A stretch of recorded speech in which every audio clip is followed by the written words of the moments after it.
3장 말씀에 속사람이 강건케 되는 비결이라는 제목으로 은혜를 함께 나누겠습니다. 요즘 우리가 살고 있는 이 시대는 참으로 복잡하면서도 위태롭다라고 하는 것입니다. 정부에서는 의료개혁을 단행하면서 또 여러 가지 마찰과 더불어 전공의가 빠지고 또 병원에서는 이제 교수들도 그만두겠다 하는 의료 공백과 의료 개혁 사이에 우리는 살고 있습니다. 병원에 가면 의사가 점점 없어져 가고 있는 시대에 우리가 어떻게 살아야 됩니까? 아프지 말아야 됩니다. 아프지 마십시오. 병원 가도 의사가 점점 없어져 가고 있습니다. 건강하시기 바랍니다. 이스라엘 땅에는 지난 주간에 또 하마스와 시리아의 공격으로 에워싸여 있다가 이란 대사관을 폭파시킨 것에 보복하여 이란이 또 이스라엘에 미사일을 쌓아 올렸습니다. 그리고 그것에 대해서 또 이스라엘은 이란에 보복을 하기 위해서 이란의 핵기지에 미사일을 쏘면서 선전포고를 하면서 대치 국면에 있을 때에 미국과 유럽이 긴장을 하였습니다. 이대로 가다가는 세계대전이 또 일어날 수도 있다 하는 것이죠. 아니면은 예전에 오일 파동으로 인하여 중동 오일이 요동치면은 주가가 불안해지고 또 수많은 중동발 전쟁은 온 세계로 어떻게 그 전쟁이 불똥이 튈지 알 수 없는 지구촌 사람들 전체의 문제가 되는 것이었습니다. 이런 불안한 상황 속에서 우리는 하루하루 정말 편안하게만 살 수 있을 것인가? 그럴 때에 정신적으로 영적으로 우리의 속사람이 건강하지 않으면 안 되는 상황 속에 살고 있다 하는 것입니다. 미국의 샌프란시스코 금문교 또 엠파이어 스테이트 빌딩, 후버댐 이런 거대한 큰 건축물들이 세워진 공통점이 있는데 그것은 이 압도적인 스케일로 위용을 자랑하는 미국의 이 유명한 건축물들은 사실 1920년대 말 대공황으로 인하여서 미국의 경제가 휘청일 때에 그때 루즈벨트 대통령이 대공황 타개책으로 대대적인 토목건설 사업으로 그때 만들어져서 그 이후에 대공황을 극복하고 명실상부한 초강대국으로 부상하는 토대가 되어졌다 하는 것입니다. 이 사실을 통하여서 저는 또 생각을 해봤습니다. 어떤 어려운 상황 속에서도 승리의 토대, 발판을 만들 수 있는 것은 무엇일까? 미국의 루즈벨트는 대대적인 토목공사를 통하여서 그렇게 많은 사람들이 일꾼으로 쓰여지고 세워지도록 해서 나아갔다면은 우리 하나님 나라에 있어서는 그 토대가 무엇일까 하는 것입니다. 그것은 우리 믿는 성도님들의 한 분 한 분의 속사람이 건강하게 세워지는 것이다 하는 것입니다. 이 세상은 겉으로 뭐 크게 만들어가면서 하지만은 우리 믿음의 세계는 보이지 않는 세계는 바로 우리 속사람이 건강한 데서부터 그 하나님 나라의 토대가 세워져 가게 된다 하는 것입니다. 가만히 있어도 바람개비가 돌아갈 때가 있습니다. 바람이 불면은 순풍이 일어나면은 잘 가게 되는 것이죠. 그런데 그 순풍도 멈출 때가 있고 역풍이 불 때가 있습니다. 그럴 때에는 사람들은 대개 역풍이 불고 그 가는 길을 향하여서 역바람이 부는 것으로 인하여 낙심하고 포기하고 주저합니다. 그런데 최초의 자기 개발서를 쓴 데일 카네기가 이런 말을 했다고 합니다. 바람이 불지 않을 때 바람개비를 돌리는 방법은 내가 앞으로 뛰어 달려나가면 된다라고 하는 것입니다. 역풍을 맞았는데도 불구하고 뛰어나갈 수 있는 것, 이거 속사람이 건강하지 않으면은 바람을 향해 달려갈 수가 없는 것입니다. 달려갈 때에 다시 바람개비가 돈다는 것이죠. 속사람이 건강한 것이 참 중요합니다. 사도 바울도 선교 여정에 그 선교의 과정 속에서 순풍과 형통함과 기가 막힌 만남의 축복만 있었는가? 그렇지 않다라고 하는 것입니다. 얼마나 그 선교 여정이 험난했는지를 고린도후서 11장 23절에서 27절에 이렇게 사도 바울은 고백하고 있습니다. 내가 수고를 넘치도록 하고 옥에 갇히기도 더 많이 하고 매도 수없이 맞고 여러 번 죽을 뻔하였으니 유대인들에게 40에서 하나 감한매를 5번 맞았으며 3번 태장으로 맞고 1번 돌로 맞고 3번 파산하고 일주야를 깊은 바다에서 지냈으며 여러 번 여행하면서 강의 위험, 강도의 위험, 동족의 위험, 이방인의 위험, 시내의 위험, 광야의 위험, 바다의 위험, 거짓 형제 중의 위험을 당하고 또 수고하며 애쓰고 여러 번 자지 못하고 줄이며 목마르고 여러 번 굶고 춥고 헐벗었노라. 이 말씀을 보면 좀 이상하지 않습니까? 사도 바울이 그렇게 하나님을 위하여 성령의 능력 가운데 사명을 감당하면서 하나님 나라를 세우고 교회를 곳곳마다 세워나가는 데 있어서 하나님도 참 무심하지 않습니까? 하나님의 성령의 인도함을 그렇게 철저히 받고 주님이 기뻐하시는 사역을 했는데도 불구하고 왜 이런 어려움들이 그렇게나 많았느냐 하는 것입니다. 그런데 중요한 것은 그 모든 어려움 가운데서도 이겨내고 사명을 감당하게 되었다는 것입니다. 목표와 표대를 향하여 달려가면서 사도 바울은 그 속사람이 강건했기 때문에 이 모든 어려움을 극복하고 사명을 이루게 되었다라고 하는 것입니다. 그래서 오늘 그 비결로 에베소 교회 성도들도 동일하게 속사람이 능력 가운데 강건하게 되어질 것을 사도 바울이 기도한 내용이 오늘 본문 말씀입니다. 16절 말씀 본문 같이 읽습니다. 그의 영광의 풍성함을 따라 그의 성령으로 말미암아 너희 속사람을 능력으로 강건하게 하시오며. 속사람이 능력으로 강건하게 되어져야 사도 바울의 이런 수많은 어려움 가운데서도 사명을 감당하고 사명 앞에 자기 자신은 어떠한 사람이었는지를 보여주었던 것처럼 에베소 교회 성도들에게도 축복의 기도의 내용이 바로 속사람이 능력 가운데 강건하라 라고 하는 것입니다. 그럼 속사람이 있다면은 겉사람이 있겠네요. 겉사람은 그야말로 우리가 아담의 혈통으로 이어받은 타락하고 부패한 우리 본성을 가지고 있는 육신의 몸을 말합니다.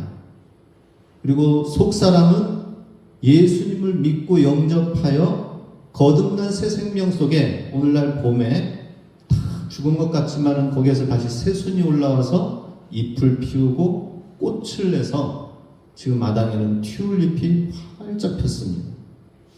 그런 것처럼 우리 안에 속사람이 예수 안에서 새롭게 탄생하고 성장하고 장성한 분량까지 자라는 존재가 있다 하는 것입니다.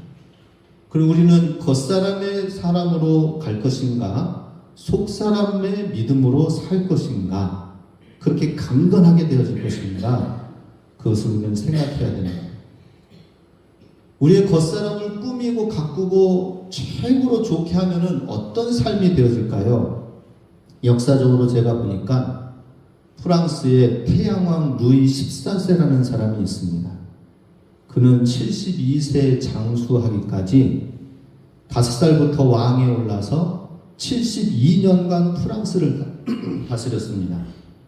그런데 초기에는 굉장히 어려운 부분들이 있었습니다. 어렸을 적에 부친이 자기 5살 때에 병으로 인하여 루이 13세를 갑자기 잃게 되고 5살 때 왕이 되어지니까 과도한 전쟁 자금으로 말미암은 그동안의 세금으로 백성들이 분노 가운데 반란을 일으켜서 프론드 난이라는 것이 해서 수도 파리를 버린 채 야간에 도망 나오면서 추위에 떨었던 어린 시절의 기억들이 있습니다.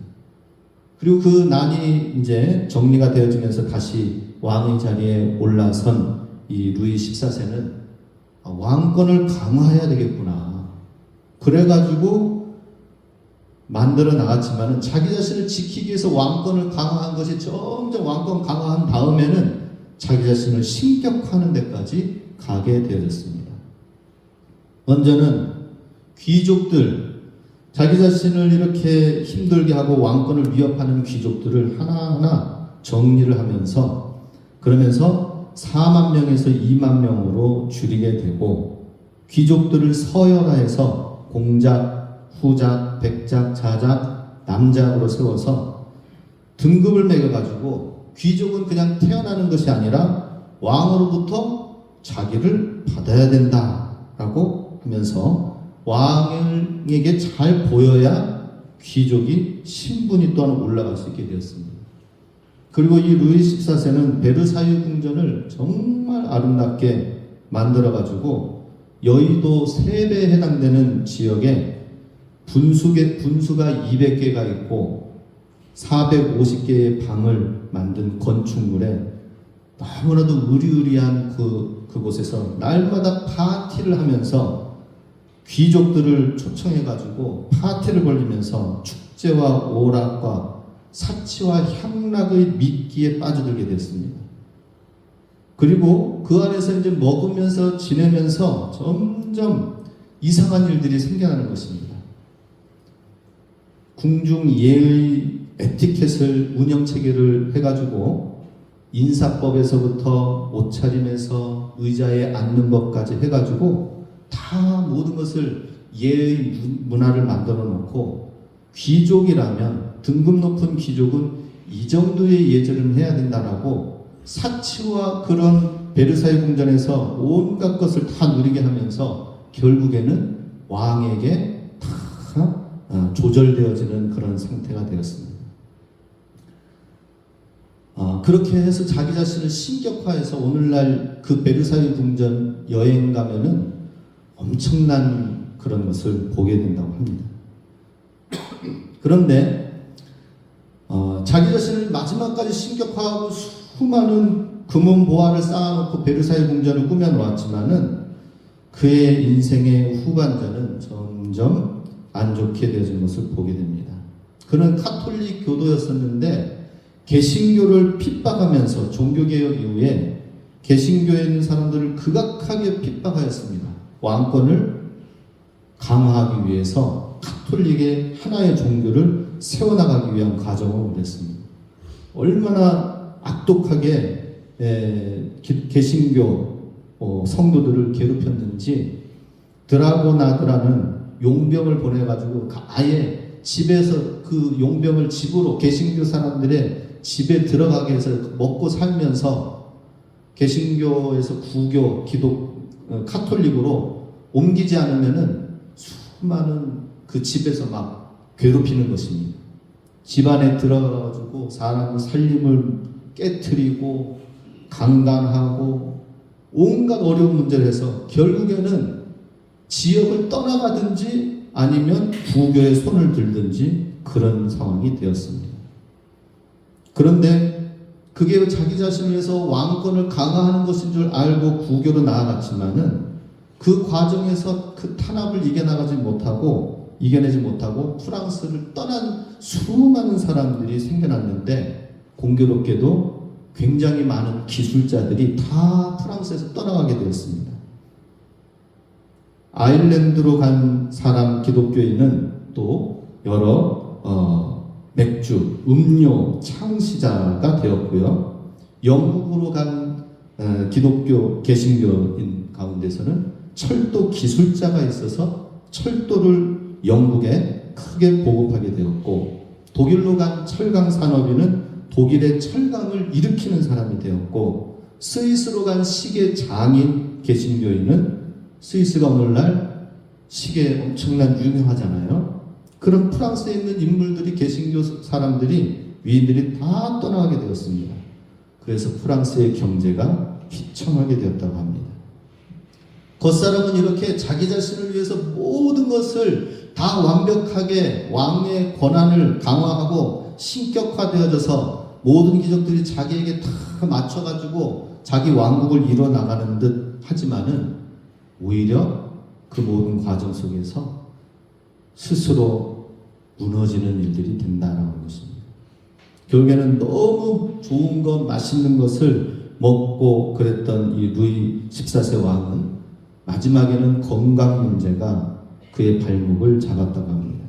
날마다 하루에 아침, 점심 각각 18접시, 저녁에는 30접시를 먹으면서 계속 좋은 것만 먹다 보니까 나중에는 치아가 다 빠지고 하나밖에, 40세에 하나밖에 안 남았다고 합니다. 그리고 위가 안 좋고 또 온갖 장기가 다 안 좋게 되어지면서 마지막에는 다리를 절단하는 상황까지 가게 됐지만 이미 늦게 되어졌고 그의 생애 마지막에는 시신을 3등분 해가지고 곳곳에 대성당에 안치되게 되었다고 합니다. 그리고 그 왕을 물려주는 다음 자기 자녀는 죽고 없게 되면서 어린 증손자에게 물려주면서 이런 얘기를 했다고 합니다. 아가, 너는 위대한 왕이 될 것이다. 건축물에 탐닉했던 짐의 취향을 담지 말거라. 전쟁을 좋아하는 점도 담지 말고 백성을 위하여 살고 그러나 애통하게도 짐은 그렇게 하지 못했노라 하면서 죽게 되었습니다. 그리고 루이 14세가 죽고 난 이후에 15세는 그 부모가 물려준 모든 수많은 어려운 환경과 상황들이, 전쟁들이 일어나게 되면서 더 악화되어지고 또 그의 루이 16세 다음 때에서는 프랑스 대혁명 가운데에 이 부르봉 왕조가 무너지고 몰락하는 상황이 되었습니다. 겉사람의 끝판왕 태양왕 루이 14세의 이야기입니다.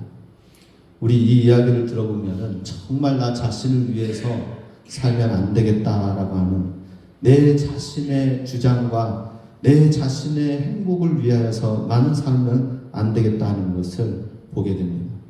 사도 바울은 이 속사람의 강건함을 위하여서 그 스스로가 먼저 이렇게 고백을 하였습니다. 고린도후서 4장 16절 같이 있습니다. 그러므로 우리가 낙심하지 아니하노니 겉사람은 후패하나 우리의 속은 날로 새롭도다. 이전 성경에는 우리의 속사람은이라고 나와 있는데요. 겉사람은 후패하지만 속사람은 날로 새롭게 되어진다라고 고백을 하고 있습니다. 그러면 어떻게 오늘 말씀 제목처럼 속사람이 강건하게 되는 비결은 무엇입니까? 우리 본문 16절 보면은 그의 영광의 풍성함을 따라 그의 성령으로 말미암아 너희 속사람을 능력으로 강건하게 하시오며, 속사람은 어떻게 능력으로 강건하게 된다고 합니까? 성령으로 말미암는다고 나와 있습니다. 성령. 우리로부터 나오는 것이 아니라 위로부터 하나님으로부터 주의 성령으로 되어질 때만이 속사람이 강건하게 되어질 수 있다는 것입니다. 내 안에서부터 나오는 것으로 하면은 그거는 겉사람입니다. 그런데 하나님의 말씀, 하나님의 영으로 되어진 것으로 충만한 가운데 되어질 때에 그때 속사람이 강건하게 세워질 수 있다 하는 것입니다. 그렇게 성령으로 강건하게 되어지는 것이 무엇인지 구체적으로 두 가지를 말씀하셨는데, 믿음으로 강건해야 되고 사랑으로 강건해야 된다는 것입니다. 첫 번째, 믿음으로 속사람을 강건케 해야 된다고 17절에 말합니다. 같이 읽습니다. 믿음으로 말미암아 그리스도께서 너희 마음에 계시게 하시옵고 너희가 사랑 가운데서 뿌리가 박히고 터가 굳어져서. 믿음으로 말미암아 우리에게 믿음이 있어야 되고요. 성령 충만한 가운데에 믿음이 생겨야 되고, 그 믿음은 구체적으로 무엇을 한다고 하십니까? 그리스도께서 너희 마음에 계시게 하라라고 하는 것입니다. 우리가 믿음으로 산다는 것은 뭡니까? 믿음으로 충만한다는 것은 무엇이죠? 늘 무슨 일을 하든지 예수님이 계시게 하는 것을 말합니다. 예수님이 우리가 하는 그 모든 과정 속에 함께 하시고 예수님과 함께 동행하는 삶 속에서 예수님이 일하시고 예수님이 말씀해 주시고 이끄시는 삶을 말합니다. 우리 예전에는 케냐 선교사였고 알래스카 선교사까지 하였던 최상훈 목사님이라는 분이 계시는데 지금은 한국에 10년 전에 화양감리교회를 담임하여 지금 큰 부흥을 일으키는 분이 계십니다. 그런데 이전에 케냐 선교를 하면서 그가 얼마나 어려운 일을 당하였는지 굉장히 아프리카 선교하면서 어려움을 겪었다고 합니다. 중간에 사역을 하다가 지방으로 내려가다 보면은 길목에서 꼭 위험하고 강도 같은 총을 든 그런 사람들이 있다라는 거예요. 그 사람을 만난 거예요. 근데 그 사람을 만나고 위기 가운데에 문을 열려고 하는 그 순간 하나님께 기도하면서 하나님 이 위기를 벗어나게 해 주시옵소서.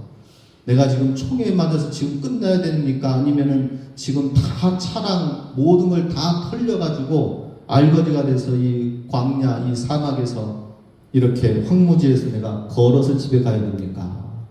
정말 위기 가운데 있었죠. 그렇게 기도하고 나서는 잠깐의 틈이 나서 그 총을 순간적으로 밀고 그 다음에 엑셀을 밟고 했는데 얼마나 빨리 달리게 하셨는지 총을 잡고 쏘기도 전에 이미 일찌감치 벗어나게 하여서 어떻게 이런 일이 일어날 수 있을까 놀랐다고 합니다. 그런 상황 속에 하나님이 최상훈 목사님한테 이런 음성을 들려줬다고 합니다. 상훈아, 내가 이제부터 내가 지금까지 기도한 것들을 찾아 쓸 것이다 라고 그런 음성을 들려줬다고 합니다. 이 최상훈 목사님은 어렸을 적에 하도 배가 고파가지고 가난해서 그래서 집에서는 형제들이 많이 있다 보니까 그 왜 돈이 없고 부족하면은 양자로 이렇게 양아들로 보내는 거 있었는가 봐요.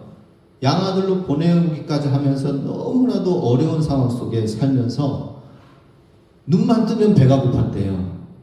그러니 그가 할 수 있는 것은 성전에 가서 기도하는 거였대요. 기도.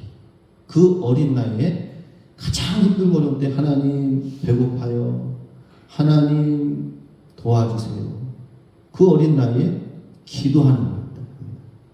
그런데 지금 선교하면서 위기 가운데에서 이렇게 벗어나면서 하나님이 들려주시는 음성이 그동안 내 어렸을 때부터 기도해왔던 그 모든 것을 이 하늘나라 기도 통장에 쌓여있는 이 잔고를 내가 이제는 끄집어내서 너를 위해서 써주겠다라고 하는 거예요. 그런 생각이 들면서 그동안 내가 기도해서 쌓아온 것이 헛되지 아니하였군요. 그래서 이제는 그 쌓여진 기도 가운데서 믿음을 갖게 되었다고 합니다. 내가 무슨 일이 있든지 내가 기도한 것이 있고 하나님은 나를 이끄신다. 말씀에도 나와 있죠. 요한계시록 8장 3절에 또 다른 천사가 와서 제단 곁에 서서 금향로를 가지고 많은 향을 받았으니 이는 모든 성도의 기도와 합하여 보좌 금제단에 드리고자 함이라. 기도의 향을 천사가 가지고 쌓아서 그 쌓은 것으로 하나님 앞에 올려드린다라고 하는 것입니다. 이것은 한 사람의 개인의 기도의 양이 될 수도 있겠고 교회의 성도들의 기도의 양이 될 것입니다. 우리도 우리의 이러한 믿음이 있으려면은 기도가 많이 뒷받침돼야 되겠구나 하는 것을 보게 됩니다. 하늘나라의 기도 통장에 잔고를 많이 쌓으실 수 있기 바랍니다. 세상의 통장에 잔고는 부족하다 하더라도 기도 잔고를 우리가 통장을 깊이 쌓아나가야겠다 하는 것이죠. 요셉이 그랬었죠. 노예로 팔려가고 감옥에 가고 그랬을 때에도 불구하고 하나님 앞에서 사람들 앞에서 신실하게 할 수 있었던 것, 그것은 하나님께서 나를 모든 것이 합력하여 선을 이루게 될 것이다 라는 그런 믿음이 있었겠죠. 그러니 노예로 팔려가고 감옥에 갔을 때에도 이 믿음을 유지하기 위해서 요셉은 정말 기도가 엄청난 기도가 있었을 것입니다. 그리고 상황 너머에 있는 하나님의 선하심을 믿고 신뢰하였다는 것입니다. 그러니 믿음은 어떻게 생겨나는 거예요? 믿음으로 말미암아 그리스도가 계시었고라고 하였는데, 그 믿음은 그냥 생겨나는 것이 아니라 우리가 기도하면서 하나님 말씀을 붙들면서 그러면서 믿음이 건강하게 세워진다는 것입니다. 인내의 근육들로 채워지는 것입니다. 우리의 사람의 몸도 안에 근육이 있어야 지탱되어지는 것입니다. 우리 이 믿음의 사람도 그 안에 기도와 인내의 씨앗을 뿌리면서 인내의 근육을 키워야 된다는 것입니다. 야고보서 1장 4절에 인내를 온전히 이루라. 이는 너희로 온전히 구비하여 조금도 부족함이 없게 하려 함이라. 사도 바울이 굉장히 어려운 과정들을 겪었다고 그랬죠. 그러면 그 어려움을, 위기를 아이고 다행이네, 벗어났네, 이렇게 하고 끝났을까요? 그렇지는 않을 것이라는 것입니다. 그는 그 더욱더 위기의 어려움 속에서 인내를 온전히 이뤘다. 인내의 근육이 키워졌다라고 하는 것입니다. 그래서 어려운 상황 속에 더더욱 인내를 온전히 이루는 가운데에 사도 바울은 더 귀한 사명을 감당하게 되었습니다. 이 인내를 통해서 만들어지는 것은 믿음의 특성이 있는데 그것을 방패라고 합니다. 믿음의 방패다. 전신갑주 있는 그곳에 믿음을 갖다가 믿음의 방패라고 했습니다. 사탄은 안팎으로 우리를 찾아와서 역사합니다. 우리가 할 수 있는 것은 무엇입니까? 성령의 검과 더불어 믿음의 방패로 싸워야 되는 것입니다. 믿음의 방패가 있으면 든든합니다. 이길 수 있습니다. 믿음의 방패는 뭐라고요? 모든 고난과 역경 가운데에서 기도가 누적되어지고 인내로 온전하게 되어질 때에 믿음의 방패가 든든하게 되는 것입니다. 이 믿음의 방패를 우리가 소유할 수 있기 원합니다. 믿음은 방패예요. 그리스 신화에 보면은 아테나라는 신이 있는데 제우스의 딸입니다. 제우스가 가지고 있는 방패가 있는데 그것을 딸 아데나 신에게 주었다고 합니다. 근데 그 방패 이름이 이지스예요. 이지스. 그리고 그 방패 안에 사람의 얼굴이 뱀 머리와 더불어서 메두나라는 뱀 머리와 사람의 얼굴이 있는데, 방패를 보기만 하면은 모든 존재가 다 돌로 바뀌어지는 거예요. 이거 그리스 신화니까 그렇게 이해하시기 바랍니다. 아버지 제우스가 딸 아테나에게 준 방패의 선물 가운데에는 이거는 천하의 모든 것을 너를 보호해주는 방패가 될 것이다 해가지고, 메두나의 이것을 보기만 하면 모든 존재들이 다 돌이 되어지는 거고, 모든 천둥, 번개, 제우스의 번개까지도 막아내는 그런 것이었습니다. 정말 대단하죠, 그죠? 그렇다고 우리가 메두나가 뱀머리가 들어있는 이 제우스의 방패 이지스, 이걸 가지고 다닐 수 있나요? 사람들을 돌로 만들 수 있나요? 그렇지는 않잖아요. 이 이지스함이 이제는 오늘날 이 바다의 군함 이름이 이지스함이라는 것이 있습니다.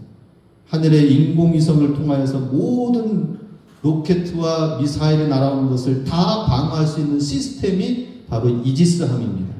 큰 전함, 전투기 함이 있는 그 옆에는 이지스함이 반드시 있습니다. 모든 것을 방어하기 위한 레이더 배가 되는 것입니다. 믿음이 바로 그와 같다고 하는 것입니다. 믿음으로 말미암아 예수 그리스도께서 계시게 하시옵고라는 것은 어떤 모든 상황 속에서 예수님이 계시고 예수님이 일하시고 예수님이 역사하게 하시는 것, 이것이 우리의 방패다라고 하는 것입니다. 우리를 통하여 사람들이 메두나의 머리를 보는 것이 아니라 우리를 통하여 예수님을 볼 수 있도록 우리가 우리의 믿음의 사람이 되어야 된다 하는 것입니다. 참으로 예수님이 우리 삶의 산성이요 방패 되신 것을 믿으시기 바랍니다. 그래서 우리는 항상 예수님이 나를 대신해서 나타나실 수 있도록 해야 될 것입니다.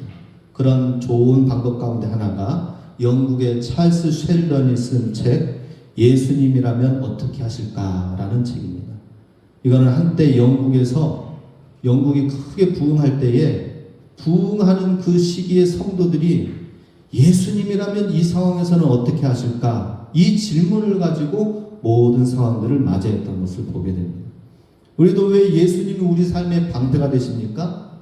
내 육신의 방법, 육신의 감정대로 나가는 것이 아니라 예수님의 방법으로, 예수님이라면 어떻게 하실까? 예수님은 어떻게 하셨는가? 그 말씀을 생각하는 것, 이것이 우리의 방패가 된다는 것입니다. 이런 방패의 믿음이 있다면은 우리 속사람은 강건하게 될 줄로 믿습니다. 사탄이 왔다가 일곱 길로 도망갈 줄로 믿습니다. 병균도 왔다가 다 병마도 떠나갈 줄로 믿습니다. 그래서 우리는 이 믿음으로 살 때에 영육으로 강건하게 될 줄로 믿습니다.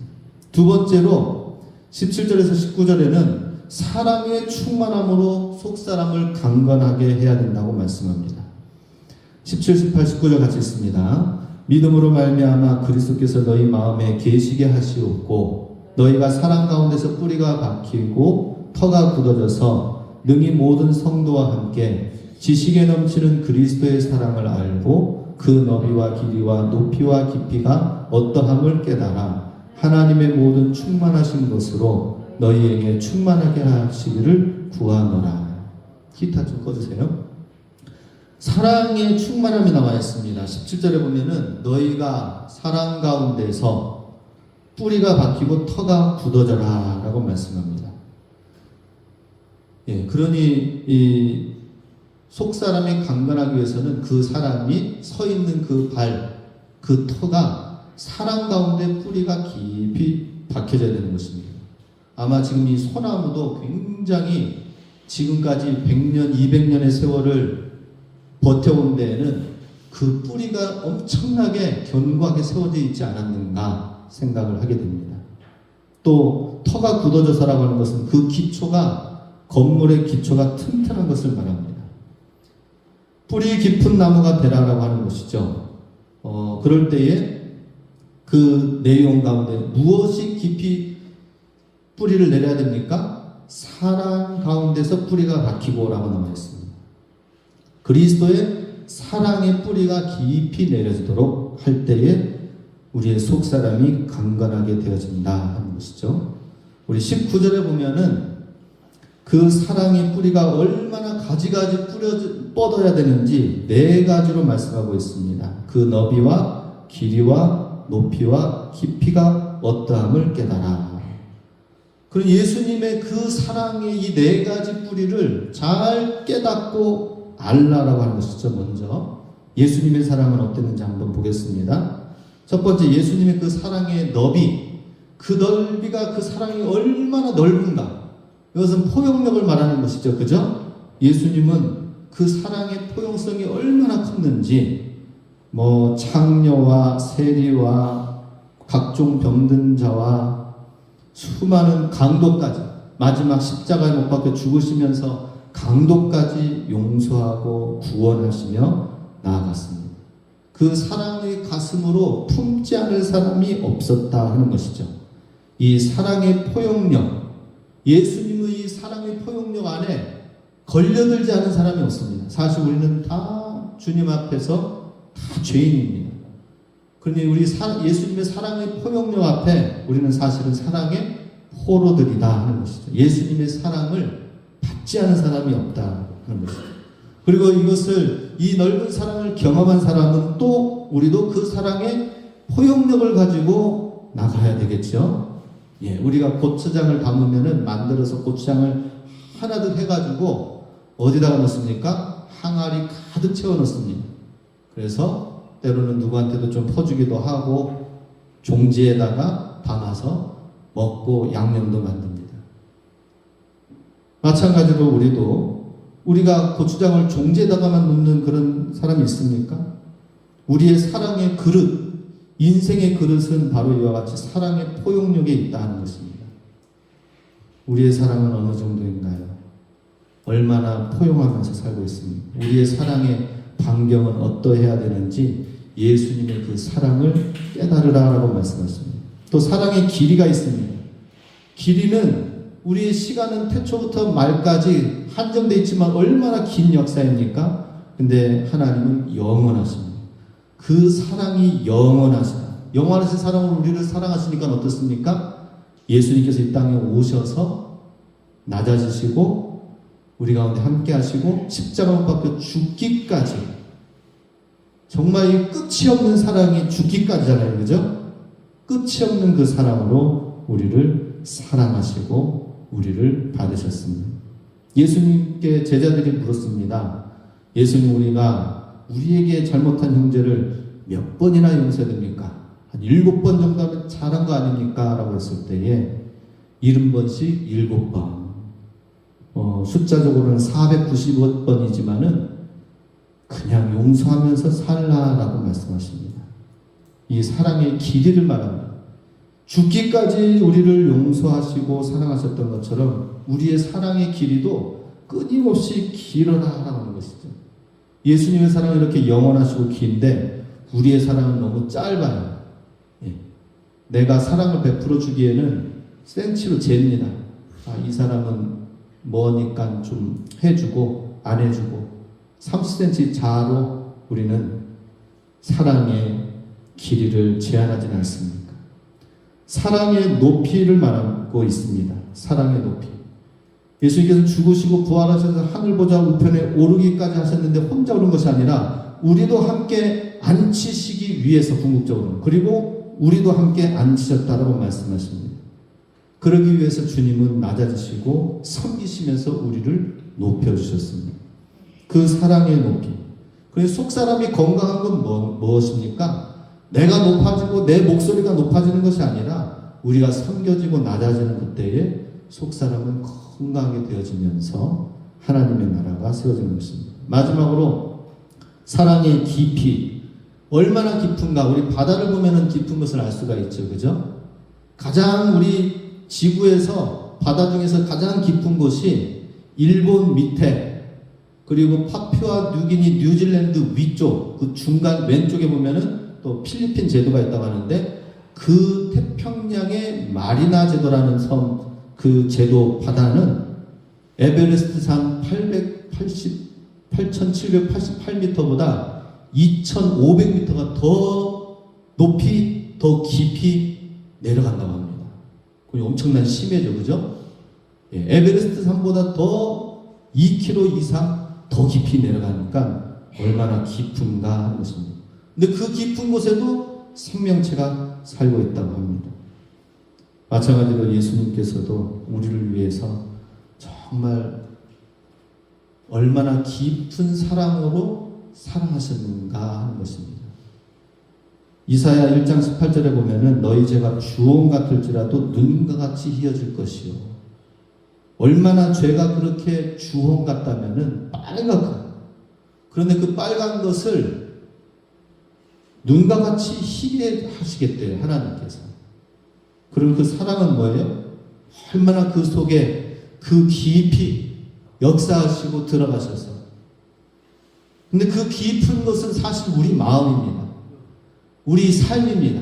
하나님이 들어오셔서 정말 검고 주홍 같은 그런 죄악 가운데 하나님이 들어오셔서 성전 삼으시려면 얼마나 하나님의 마음이 속이 타실까. 그렇지만은 그럼에도 불구하고 우리를 변화시키고 하는 데까지는 참고 기다리면서 전 세계 가운데서 하나님 우리를 만들어 가시면서 하얗고 순결한 의의 흰옷을 입은 주의 백성으로 마지막 날 만나기를 원하신다는 것입니다. 이 사랑으로 오늘 우리 안에 예수님은 거하고 계시고, 또 우리도 깊이 그 사랑을 가지고 들어가서 소금으로 녹아져야 할 것입니다. 이러한 믿음의 충만함으로, 사랑의 충만함으로 속사람이 강건하게 되는 줄 믿으시기 바랍니다.